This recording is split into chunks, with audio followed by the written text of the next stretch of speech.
တော့နေကြီးလက်ခံမလွယ်ဘူးအကြောင်းကမှဒီမျိုးတွေပြန်ရနိုင်ခြင်းရှိတယ်ရှင်ရှိရဘာကြောင့်လဲဆိုတော့တရုတ်နိုင်ငံအနေနဲ့ကလည်းမြန်မာနိုင်ငံမှာ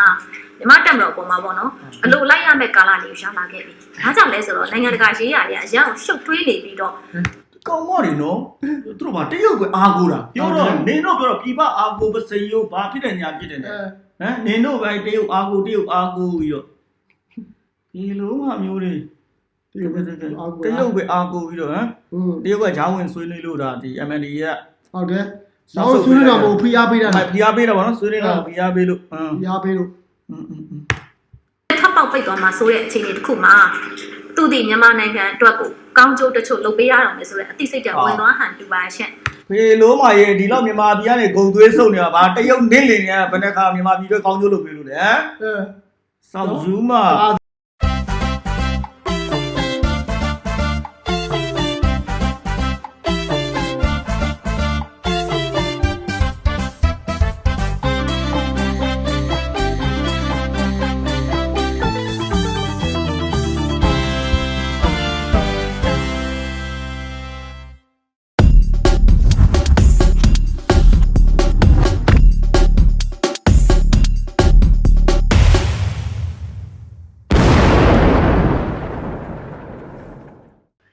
အားလုံးပဲမင်္ဂလာပါခင်ဗျာကျွန်တော်ညီကိုနှစ်ယောက်ရဲ့ထုံးစံတိုင်းပဲတည်င်းတွေကဟာတာများစီရင်ပြန်လဲကြိုဆိုလိုက်ပါတယ်ခင်ဗျပြန်လဲလို့ကြိုဆိုလိုက်ပါတယ်ကိုစောင်းတဲ့ကိုပိုးလေးရေဒီနေ့တော့ကျွန်တော်တည်င်းတွေကဟာတာများစီစဉ်လှည့်ပြန်လဲလို့ရောက်ရှိလိုက်ပါဗျာရောက်ရှိလာခဲ့ပြီဒီနေ့ကိုစောင်းထဲယူလာတဲ့တည်င်းလေးကဟာတာလေးများဖြစ်မလားဟာတာပေါ့ဟုတ်ပြီဟာတာဆိုတော့ကျွန်တော်ဒီညဆဲစရာမလိုတော့ဘူးဗျာနော်ဘာဖြစ်လို့ဟာတာလဲဆိုတော့သိရမလားသူကတို့အဓိကတော့တို့ရှမ်းမြောက်မှာသူလာရှုပ်ပြန်ပေးလိုက်တာမလားပြန်ပေးတဲ့ MND ကစုပ်သွားတယ်စုပ်သွားအခုနောက်တကြောဒုတိယခြေလှမ်းနဲ့သူက TNL ကိုတွေးဆုံဆွေးနွေးဆိုပြီးတော့လှုပ်တယ်ဟုတ်တယ်ဟိုကလက်မခံဘူးဟုတ်တယ်အဲ့ဒါကိုသူတို့ရဲ့သဘောထားလေးတွေပေါ့ကွာကြည့်တော့ဘောမတွေရဲ့သဘောထားတိုင်းအချောင်ရမလားလို့ဆိုတော့လာချင်တာလာနိုင်တာဗောလာနိုင်တာမရဘူးလေဟုတ်ပါပြီဆိုတော့ကျွန်တော်တို့ကထုံးစံတိုင်းပဲကျွန်တော် channel မှာကျွန်တော်တင်ဆက်နေတဲ့အစီအစဉ်တွေအကုန်လုံးကကျွန်တော်တို့ဘောမတွေဘက်ကစောက်တွဲလာတယ်ကျွန်တော်တို့ဒီဘက်ကနေပြီးတော့နှာလူဖျက်ရိုက်တဲ့အစီအစဉ်လေးတွေဖြစ်တယ်ပေါ့ဗျာနော်ဟုတ်တယ်ဟုတ်ပြီဒီနေ့မှာကျွန်တော်တို့တည်င်းနဲ့ဟာတာများအစီအစဉ်မှာကျွန်တော်တို့နှာလူဖျက်ရိုက်ရမယ်အလှည့်ကဘယ်သူလဲလဲဆိုတာကိုဆောင်ထက်ပြောလိုက်ပါဦးဗျာအဲ့ဒါသူ့ကိုခေါ်ကြတာတော့နမီပြောပါလေစနိုက်ဖာစုစနိုက်ဖာပါဆိုလို့မပြောဘူးသူ့မပါဘူးစနိုက်ဖာပါလည်းမသိဘူးအများနဲ့ဖာကြတယ်ရုပ်ဒီနဲ့ပြောမယ်စနိုက်ဖာ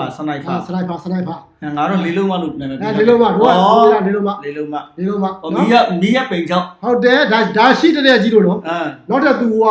အင်တာဗျူးလုပ်ပြီးထိုင်နေဘေးလေးဆောင်ဆိုတော်ဆိုးတယ်ဟုတ်လားအယိုးပဲရှိတယ်ဒါပေမဲ့အဲ့မှာပြင်းတယ်ဂျားရဲဖြတ်ပြီးတော့သတင်းကောင်းလေးပြောလာတယ်အခုမအားလာကြီးကတအားကိုသိတယ်မလားသူပထွေးတော်နေတဲ့ပူတင်ရုရှားရဲ့ခရီးစဉ်ခရီးစဉ်ပေါ့အဲ့ဒုံးကြည့်တဲ့အဲ့ဒီလေယုံယူကရိန်းကပစ်ချလိုက်တယ်ပထမဆုံးချိန်ပဲကဘာမှပထမဆုံးချိန်ပဲဟုတ်လားစော်လိုက်တာကွာအဲ့ဒါဆိုတော့သူတို့တော့နော်ဟိုကသူကောင်းနေတယ်မလားလေဆိုတော့တော်အစ်မြင့်တယ်လေရမှာတာထောင်မြန်တယ်ကောင်အဲ့ကောင်ဟိုပစ်ချလိုက်တာယူကရိန်းကပစ်ချတယ်ဆိုတော့ဟုတ်ပြီအဲ့ဆိုတော့ကျွန်တော်တို့သတင်းကောင်းလေးပေါ့နော်ရေပြည်နေမှာရုရှားမှာရေပြည်နေမှာလုပ်မယ်ဆို280ပြည့်နော်တူစရပါကဘာဒုတိယကဘာစစ်ဒီဆိုတော့ချလို့ပြီးတယ်ကျွန်တော်တို့မအားလာလို့တတိုက်တတိတာထားကြပါဦးတတိတာထားပြီးတော့ဟိုလာရှုံးမှလဲသူကပရိတ်တွေပတ်ပြီးတော့ရွတ်နေကြပြီးတော့အဲ့မှာဖယားတရားတာမမေ့နဲ့လို့ပြောချင်ပါလာရှုံးမှာပေးယူတာဒီလိုကဘာလဲဆိုလာရှုံးမှာသူတို့အချမ်းဖက်စစ်တပ်ကခွေးတွေတည်တာမနေဘူးလေမနေတော့ဒီကောင်တွေပြန်ရောက်လာတဲ့အချိန်မှာမတိုက်ဖဲနဲ့ပြန်ရတော့ဟိုကောင်တွေလည်းမကြည့်နဲ့ဘူးမကြည့်တဲ့အတွက်6တဲ့အတွက်ပရိတ်တွေလိုက်ရွတ်နေကြဒါပဲဒါပဲโอเคပါဆိုတော့ဒီနေ့သတင်းတွေကဟာတာများစီစဉ်မှာကိုစောင်းထက်တည်ဆောင်လာတဲ့သတင်းလေးဒီဟာတာလေးဖြစ်မလားရည်စရာလေးဖြစ်မလားဆဲစရာလေးဖြစ်မလားဆိုတော့ကျွန်တော်အတူတူကြည့်ရှုခန်းစားပြီးတော့ထုံးစံတိုင်းပဲကျွန်တော်ရဲ့ဗီဒီယိုဖိုင်အောက်လေးမှာဆဲစရာရှိလဲဝိုင်းကူဆဲပြီးတော့ကျွန်တော်ရည်စရာရှိလဲဝိုင်းပြီးတော့ကူရည်ပြီးကြပါဦးဗျာ Okay let's go စပါမယ် channel လေးကိစ္စလေးရတယ်ပါဝင်ပြီးတော့ပြောပြတဲ့အချက်လေးအနေနဲ့ရှိတဲ့အတွက်ကျွန်မပြောပြချင်ပါတယ်ရှင်အဲ့ဒါဘာလဲဆိုတော့ TNL လေးကနေပြီးတော့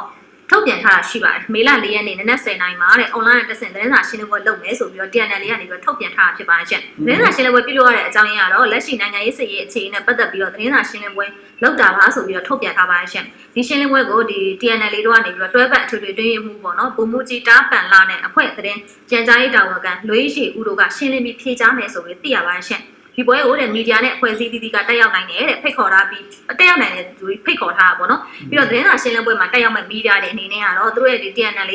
အဖွဲ့အစည်းကိုအမည်စင်းနဲ့မေးမြန်းလိုတဲ့မေးခွန်းတွေကိုယနေ့မေလ3ရက်နေ့ညနေ6:00 နာရီမတိုင်ခင်နောက်ဆုံးထားပြီးတော့ပေးပို့ရမယ်ဆိုပြီးမြစ်တာခံထားပါတယ်ရှင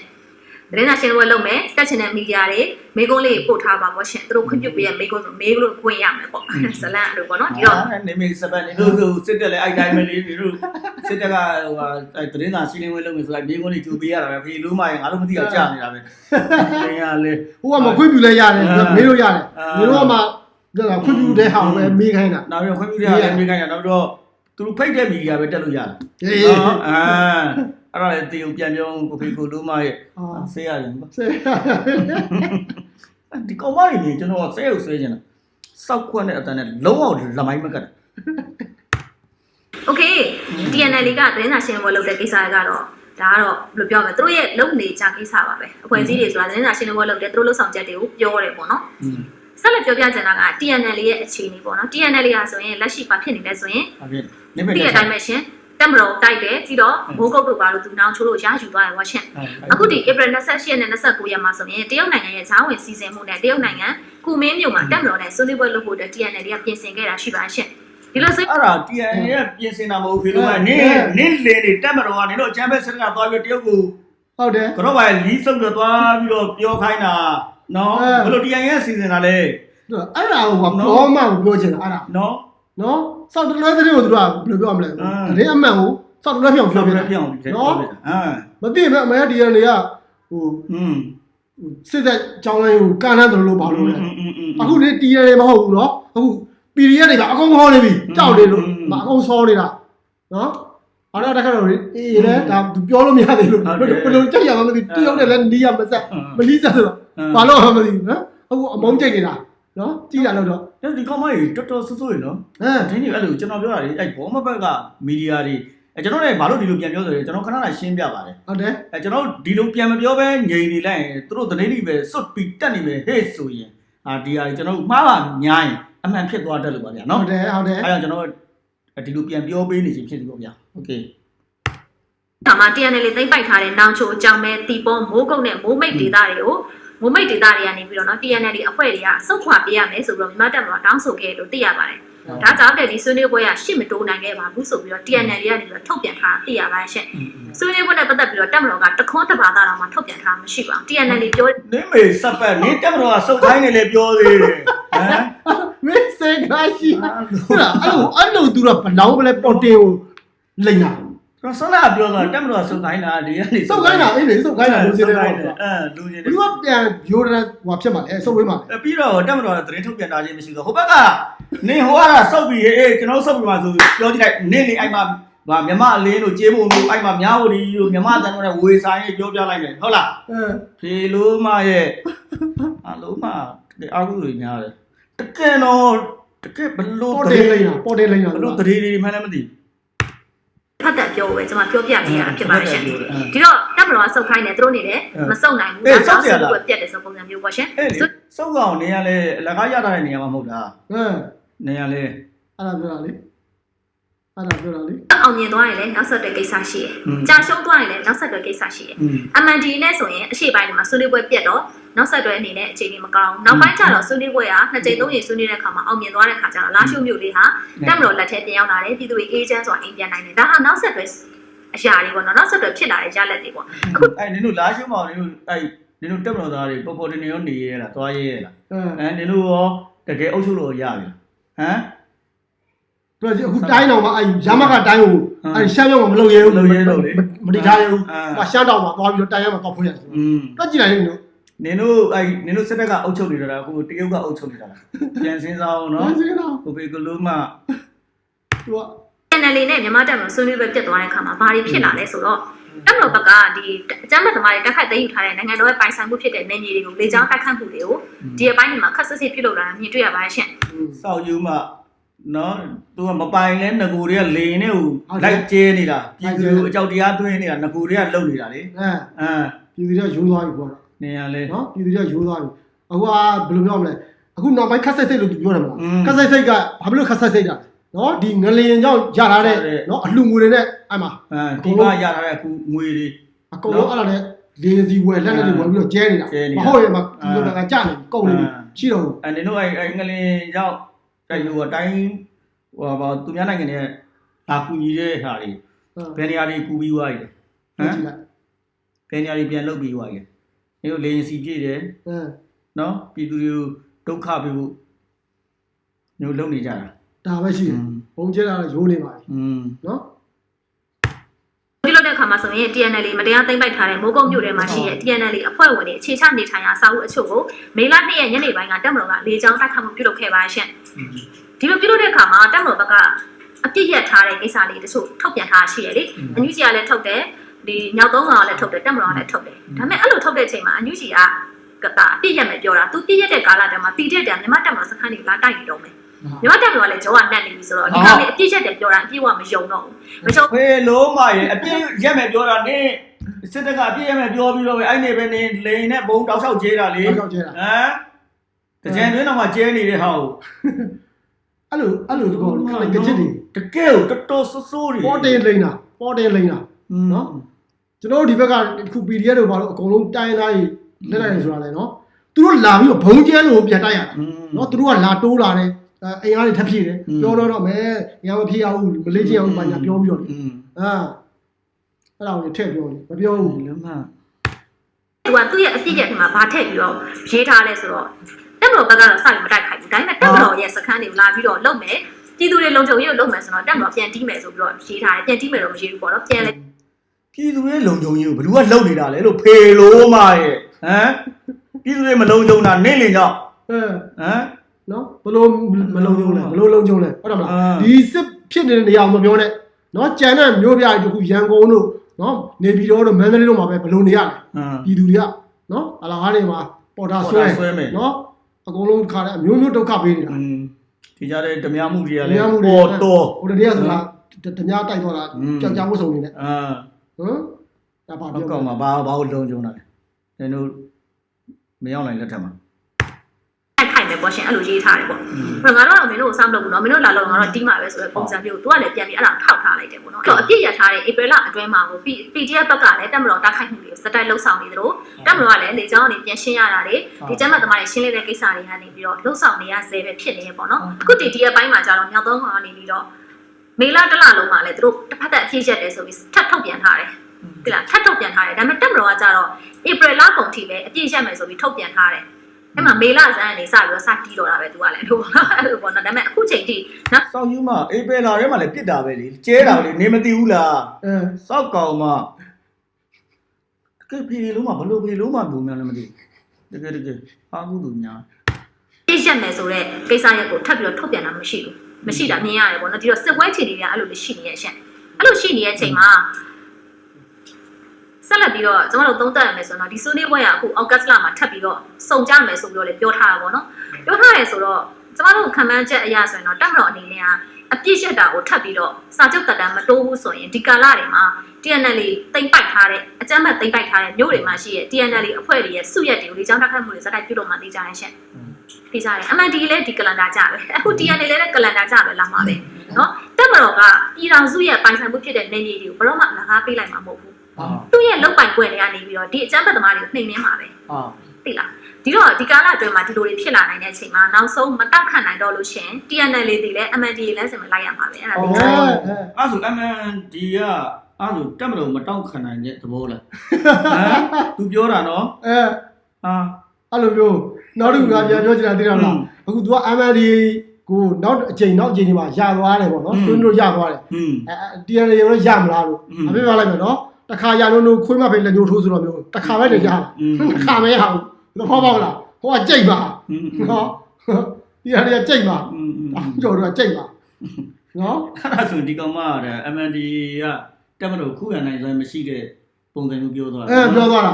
ဘာမှမဟုတ်ဘူးမှာဟိုကတရုတ်ကဖိအားတအားပေးလို့လေဟုတ်တယ်မလားပြီးသွားလို့ရှိရင် तू ကဟိုကိုကန်ဆိုတာကတို့ကအဲ့ဒီတရုတ်နဲ့လုံးဝနေမြင်းဆက်ရလေဘယ်လောက်နေပြီးအဲ့မဟုတ်ဘူးလေနော်အဲ့ဒါလည်းလည်းတိထားအောင်ဟိုကအဓိကကြားလာတာအဓိကမိုးကိုတို့ဘာလို့သိရမလားတကယ်ရမုံငွေတွေအများကြီးရထားနေအောင်ရထားတာတော်ရုံနဲ့တော့နေလွယ်ပဲမဖြစ်တဲ့ချိန်မှာဟောချိန်မှာအခုလည်းပေါ်အခုဒါက तू ကစီဝေဆွေးနွေးပွဲဟိုပါပေါ့ဒလင်းလာချင်းလည်းမလုပ်ကြံပြောတာလောက်ပြီးတော့ပြောပြီးသွားပြီဆက်လာပြီးတော့ဒီစစ်ကောင်စီကြာရှုံးရတဲ့တိုက်ပွဲမှာနော်တို့အာမေးတွေနဲ့နော်ဟုတ်တယ်အကုန်လုံးပူပေါင်းပြီးတော့စော်မယ်လို့ပြောပြီးသားနော်ဒီတစ်ခါမှရမယ်အမှန်တည်းမဟုတ်ဘူးသူတောင်းနေကြီးလက်ခံမလွယ်ဘူး။ကြာခင်မှာဒီမြို့တွေပြန်ရနိုင်ခြင်းရှိရဲ့ရှင်။ရှိရဲ့။ဘာကြောင့်လဲဆိုတော့တရုတ်နိုင်ငံနေနဲ့ကလည်းမြန်မာနိုင်ငံမှာမြန်မာတက်မတော်ပေါ်မှာပေါ့နော်။အလိုလိုက်ရမယ့်ကာလလေးကိုရောက်လာခဲ့ပြီ။ဘာကြောင့်လဲဆိုတော့နိုင်ငံတကာရေးရာတွေကအရန်ကိုရှုပ်ထွေးနေပြီးတော့ကောင်းမော်နေနော်။သူတို့ကတရုတ်ကအားကိုးတာ။ပြောတော့နေတော့ပြောတော့ပြပအားကိုးပစိယိုဘာဖြစ်တယ်ညာဖြစ်တယ်နဲ့။ဟမ်နေတော့ပဲတရုတ်အားကိုးပြီးတော့ဒီလိုဟာမျိုးတွေတရုတ်ပဲအားကိုပြီးတော့ဟမ်တရုတ်ကဂျာဝင်ဆွေးနွေးလို့ဒါဒီ MND ကဟုတ်တယ်။နောက်ဆွေးနွေးတာမဟုတ်ဖိအားပေးတာဖိအားပေးတာပေါ့နော်ဆွေးနွေးတာဖိအားပေးလို့ဖိအားပေးလို့ထပ်ပေါက်ပိတ်သွားမှာဆိုတဲ့အခြေအနေတစ်ခုမှာသူဒီမြန်မာနိုင်ငံအတွက်ကိုကောင်းကျိုးတချို့လုပ်ပေးရအောင်လေဆိုတဲ့အသိစိတ်ကြောင့်ဝင်သွားဟန်တူပါရှင့်ဖေလုံးမရေဒီလောက်မြန်မာပြည်ကနေဂုံသွေးစုပ်နေတာဗာတရုတ်နင်းလင်နေဘယ်နှခါမြန်မာပြည်တွေကောင်းကျိုးလုပ်ပေးလို့လဲဆောက်ယူမအားဆိုတော့ဂျင်းကားတွေစုပ်တွေအစုပ်ပလုတ်နေသေးတယ်မလားဒီလောက်ဒီမြန်မာနိုင်ငံတည်ရန်စာတွေပစ္စည်းတွေအများဆုံးယူတာနင်တို့တရုတ်နိုင်ငံပဲဟောဒီကောင်မတရုတ်ဟိုနေဖြစ်နေပါအေးတရုတ်နိုင်ငံပဲပြောမှရတော့ဒီလိုမှမဆဲခြင်းမင်းကွာတရင်ရဟာတာများကြီးပါဆိုမှာဒီလိုပြောင်းလဲမှုတွေဖြစ်လာဖြစ်ပါတယ်ဒီလိုပြောင်းလဲမှုဖြစ်တဲ့အချိန်မှာကျမတို့နိုင်ငံကအကျိုးမြတ်ကြီးကြီးရနိုင်အောင်စူးစမ်းဖို့လိုပါတယ်ကျမကတော့စစ်ပွဲတွေကိုမဖြစ်စေချင်တော့ဘူးပေါ့ရှင်ဒါပေမဲ့လည်းစစ်ဆိုတဲ့သဘောကတယောက်ကနိုင်မှပဲရက်ရမှာလေတယောက်ကလည်းရှုံးမှပဲရက်ရမှာလေပြီးတော့အနိုင်ရှုံးပေါ်တဲ့အထိကတော့တချို့ကာလလေးတွေကိုနည်းနည်းဖြတ်တန်းရအောင်ပဲလို့ထင်ပါတယ်ရှင်ဒီကာလမှာထပ်မံပြီးတော့ပြည်သူတွေဟာဆုံးရှုံးမှုမဖြစ်ပါစေနဲ့လို့လည်းကျမအနေနဲ့ဆုတောင်းပါနော်ပြောမယ်ဆိုတော့ဒီကောင်မတွေကတရုတ်အားကိုပဲဒါပေါ့နော်တရုတ်အားကိုပဲသူတို့မှာတရုတ်ကလွယ်ပြီးဘာမှမရှိတော့ဘာမှမရှိဒါပေမဲ့နောက်တစ်ခုရှိသေးတယ်ညာလေတရုတ်ကြီးပြောတာမဟုတ်ဘူးရုရှားကျတော့ဒုံးနေပါအေးကြီးမဟုတ်တဲ့အတွက်ရုရှားလာပြီးတော့လာကြီးကိုကလည်းလုံးဝအဆင်မပြေနိုင်ဘူးเนาะဟုတ်တယ်အဲ့ဒါလေးတော့ရှိတယ်ပေါ့เนาะအဲ့ဒါရှိရဒါပေမဲ့အဲ့သူကတော့အခုဟာလေနျူကလ িয়ার တပေါင်းမို့ဆိုပြီးတော့ပြောထားတယ်เนาะဒါပေမဲ့ဒါကတော့လုံးဖြစ်မှစောင့်ဖြစ်မှကြောင်းလို့ဆိုတာပါအေးပါလက်ရှိအနီးဆုံးတော့ဒါတရုတ်ဆိုတော့တရုတ်ကိုပဲခုကတကွက်ကပြလိုက်ပြီလေအဲ့ဒါဆိုတခါခုနပြောဆိုတခါရလို့ခွေးမှပဲလည်းထိုးတာเนาะအမှန်ဒီမဟုတ်ဘူးခဲလေဒီရန်နေပြီတော့ထပ်ပြောမယ်အမှန်ဒီမဟုတ်ဘူးနော်ချိန်ပါဆိုတော့သူတို့ဘက်ကဗာလဲဆိုတော့ဒီလိုကတရုတ်အားကိုးနဲ့ဒီကောင်နဲ့ဒီလိုဂျားဝင်စီတယ်ဒါမှမဟုတ်ဒီရန်တွေကလုံးဝလက်မခံဘူးလက်မခံဘူးအပြုတ်တိုက်မယ်လို့ပြောပါတယ်အာနာရှင်အပြုတ်တိုက်မယ်လို့ပြောတယ်ကျွန်တော်တို့တွေ့လေအားရှိလို့ပြည်သူတွေတွေ့တဲ့ဒါအဲ့ဒီစကားလေးကျွန်တော်တို့အားစေးတစ်ခွက်လို့ကျွန်တော်လည်းသုံးသပ်ပါတယ်ကျွန်တော်တို့ဒီတိုင်းလေးပဲဆက်ပြီးတော့စစ်တပ်ကိုအမြင့်ပြည့်အောင်ချိန်မုံပေးဖို့ကျွန်တော်တို့ညီကိုတွေလည်းတောင်းဆိုပါတယ်ကျွန်တော်တို့အချက်ဖက်စစ်တပ်အမြင့်ပြုတ်သွားရင်ကျွန်တော်တို့တိုင်းသားညီကိုမောင်နှမတွေအားလုံးလက်တွဲပြီးတော့ကျွန်တော်မြန်မာနိုင်ငံစီးလုံးနဲ့ပြန်လည်ထူထောင်ကြမယ်ကျွန်တော် Federal Democracy နိုင်ငံတည်ကြီးကိုကျွန်တော်တို့ရှောက်လန်းကြမယ်လို့ပြောကြတဲ့ကိုစောင်းတဲ့ရေကိုပိုးလေးရေကျွန်တော်ညီကိုတယောက်ရဲ့တည်င်းတွေကကျွန်တော်တို့စေးကြရမယ်ဖြစ်သွားပြီနော်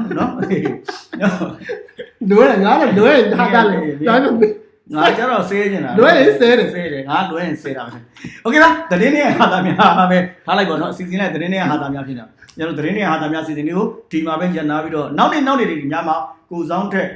ဘလို့တောက်တလွဲတည်င်းတွေကိုကျွန်တော်အားကိုးစုပေးရအောင်ကျွန်တော်မစေးအောင်တဲဆောင်လာပေးမယ်ဆိုတော့ဆက်လက်ကြည့်ရှုစောင့်မျှော်အားပေးကြပါဦးလို့ပြောကြတဲ့ကျွန်တော်ညီကိုတယောက်ကိုနားဝေးပြီပါခင်ဗျာ